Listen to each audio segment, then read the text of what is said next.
The biological cousin of Bola Ahmed Tinubu, the outgoing governor of Osun State, lost his election, meaning that Bola Ahmed Tinubu lost his ancestral home, ancestral state, original state to PDP.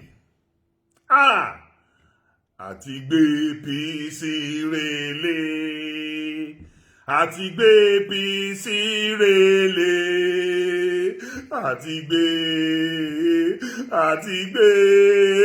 APC relé.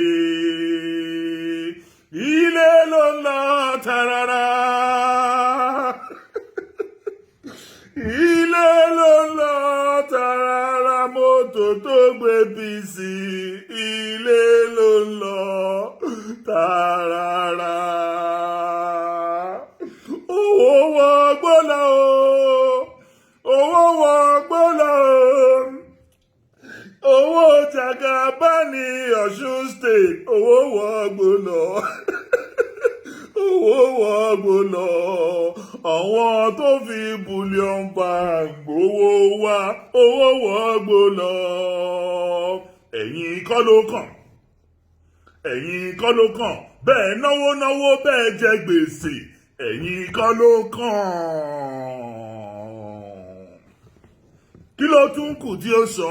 Aṣíwájú, kí ló tún kù tí ó sọ? Ẹni tá a bẹ́ lórí tó ń sẹ̀nu wúyẹ́. Kí ló tún kù tí ó sọ? Kí ló tún kù tí ó sọ? Kí ló tún kù tí ó sọ? Ẹni tá a bẹ́ lórí tó ń jẹnu wúyẹ́. Kí ló tún kù tí ó sọ? Eléyìí introduction lè rí yẹn o.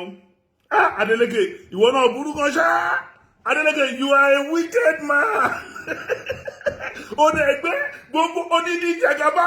Ó dẹ̀ gbé wọ́n lánú dẹ̀. Ìwọ náà dá àṣebọ́sẹ̀ mọ́jọ́jọ́. Bẹ́ẹ̀ náà ló mọ ìbò ọkọ̀ ìbò. Adeleke, mo tó alẹ́ ẹ̀dá de 3 gbòsà for you. Gbòsà.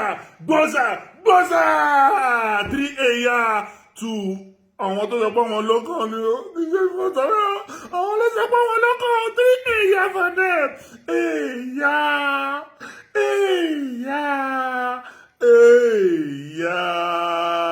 Part 1 defeat lẹ́yìn yẹn o. This is part 1 defeat. Wait for Atiku. Atiku is coming with the